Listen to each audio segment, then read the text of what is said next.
Minister Waller, how did our Black History start? I want to know that too.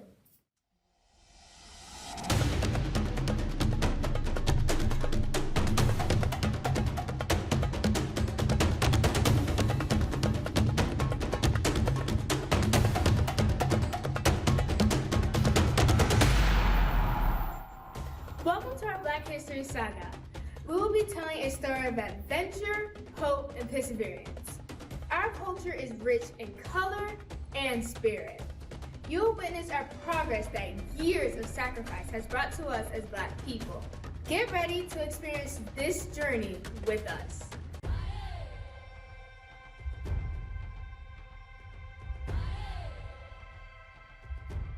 The beginning of our history starts in Africa, a continent that is rich in land and beauty. We started as kings and queens.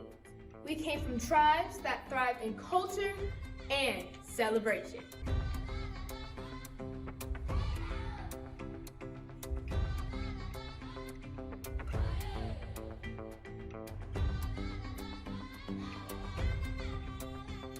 The celebration of life and wealth ends.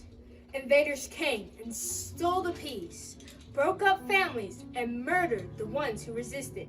They piled the Africans into ships and took them to a land, an ocean, away from their home, called America. In America, the African was bought and sold like cattle. They lost their independence, their culture was beat out of them, and they were formed into slaves. However, the African would develop a new hope of freedom with the acts of such martyrs as Nat Turner, who led a slave revolt, and Harriet Tubman, who established the Underground Railroad. That led the people to freedom and a better life. I am Harriet Tubman, and every great dream begins with a dreamer. Always remember, you have within you the strength, the patience, and the passion to reach for the stars to change the world. I had reasons out in my mind. There was one of the two things I had a right to, liberty or death. If I could not have one, I would have the other. For no man to take me alive, I would tell those who chose to travel with me, if you hear the dogs, keep going. If you see the torches in the woods, keep going. If you hear the shouting after you, keep going. Don't ever stop. Keep going. However, I knew this one thing to be true. To want me 'twas the Lord, I always told him. I trust you. I don't know where to go or what to do, but I expect you to lead me. And he always did. I guess that's why my people call me Moses, because I led my people to the promised land called freedom. During a 10-year span, Harriet Tubman made 19 trips into the South and escorted over 300 slaves to freedom. And, as she proudly pointed out to Frederick Douglass, in all of her journeys, she never lost a single passenger. Her heroic act led to the signing of the Emancipation Proclamation that made all slaves free. With their newfound freedom came adversity still. There were Jim Crow laws passed that kept them in bondage.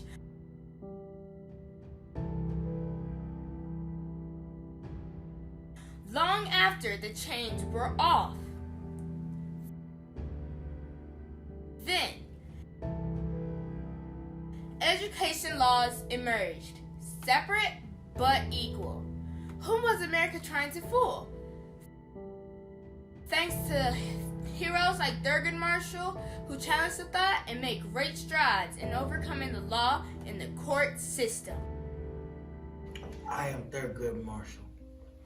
The measure of a country's greatness is its ability to retain compassion in times of crisis. Where you see wrong or inequality or injustice, speak out, because this is your country. Make it, protect it, pass it on. None of us got where we are solely by pulling ourselves up by our bootstraps. We had somebody, a parent, a teacher, or an Ivy League crony pick us up by our boots. What is the quality of your intent? Certain people have a way of saying things that shake us at the core. Even when the words do not seem harsh or offensive, the impact is shattering. What we could be experiencing is the intent behind our words.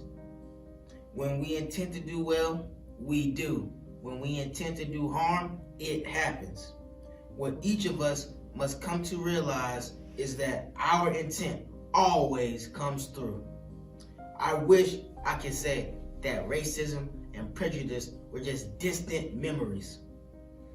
We must dissent from the indifference. We must dissent from the apathy. We must dissent from the fear. We must dissent from the hatred and the mistrust. We must dissent because America can do better, and America has no choice but to do better. Because of his tenacity, on August 30th, 1967, Thurgood Marshall became the first African-American U.S. Supreme Court Justice. He was joined in this quest for equality by our greatest freedom fighter and the peaceful protest of Dr. Martin Luther King Jr., the greatest civil rights general known in history. Dr. King's journey led him to our great state, Alabama. He and other great activists like Fred Shuttlesworth and Rosa Parks led peaceful demonstrations throughout the southern states. I am Fred Shuttlesworth. You have to be prepared to die before you can begin to live. And the fact that Emmett Till, a young black man, could be found flown down the river in Mississippi, as indeed many have been done over the years. This set in concrete the determination of people to move forward. I tried to get killed in Birmingham and go home to God because I knew that it would be better for you in Birmingham. However, I realized the best thing we can do is be a servant of God. It does good to stand up and serve others.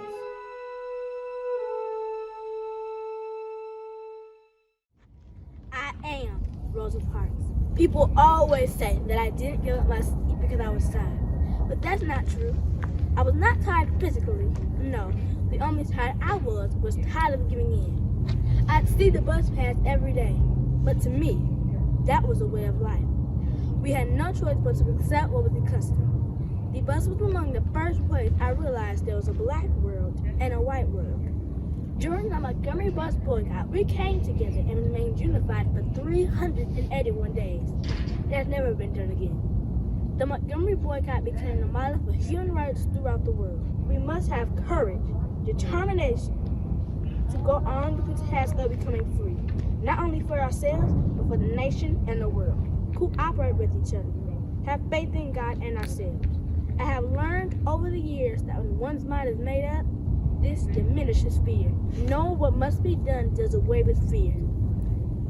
I believe we are here on planet Earth to live, grow up, and do what we can to make this world a better place for all people to enjoy freedom.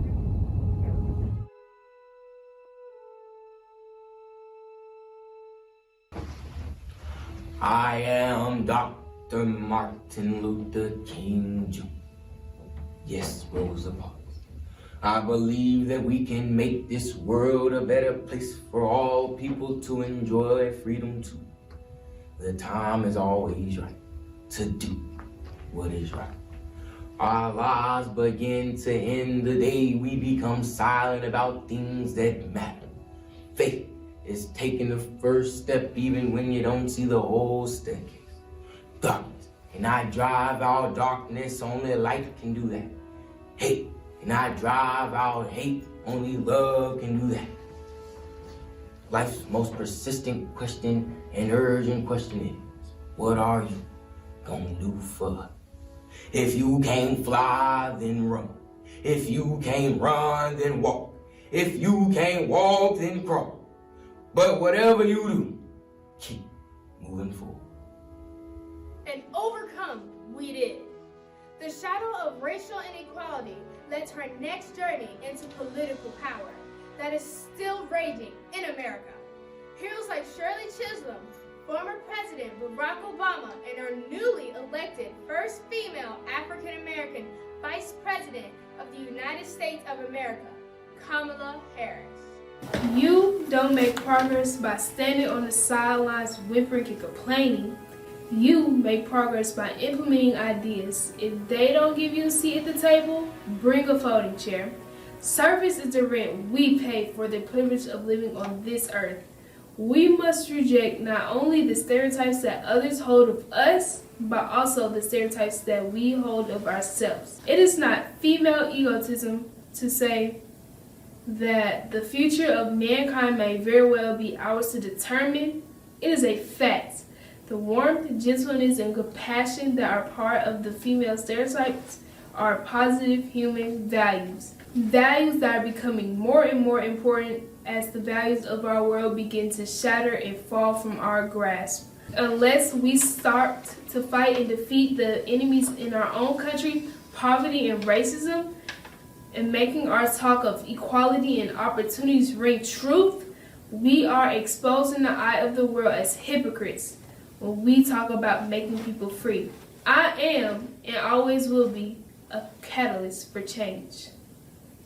You are right, Congresswoman Chisholm, and I will always be a catalyst for change too. Because of the political strides that you made, I, Barack Obama, was the first African-American president elected of these United States. Change will not come if we wait for some other person or if we wait for some other time. We are the ones we've been waiting for. We are the change that we seek. The best way not to feel hopeless is to get up and do something. Don't wait for good things to happen to you. If you go out and make some good things happen, you'll fill the world with hope, you'll fill yourself with hope. A change is brought about because ordinary people do extraordinary things. My identity might begin with the fact of my race, but it didn't. Couldn't end there. That's what I would choose to believe. I, Kamala Harris, am the first African-American woman to hold the office of Vice President. This change happened during the time that our world is experiencing a pandemic with the coronavirus. However, while I may be the first woman in this office, I won't be the last, because every little girl watching me sees that this country is full of possibilities. Imperfect though we may be, I believe we are a great country, and a part what makes us our democratic institutions that protect our fundamental ideas, freedom of religion and the rule of law, protection from discrimination based on national origin. We need a mandate that proves that the past few years do not represent who we are or who we aspire to be. My mother will look at me and she say, Kamala, you may be the first to do anything, but make sure you are not the last. And that is why breaking those barriers is worth it. As a nation, we have come a long way in our history for accepting change, and we have more to do. As a people rich in culture, tenacity, and pride, we have more to press through. But I hope you have enjoyed taking this journey with me today.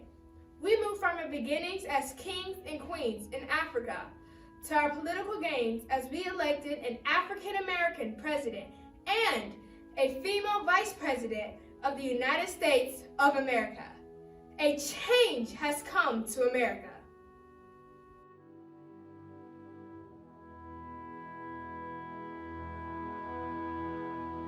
Dream, my children, and dream big.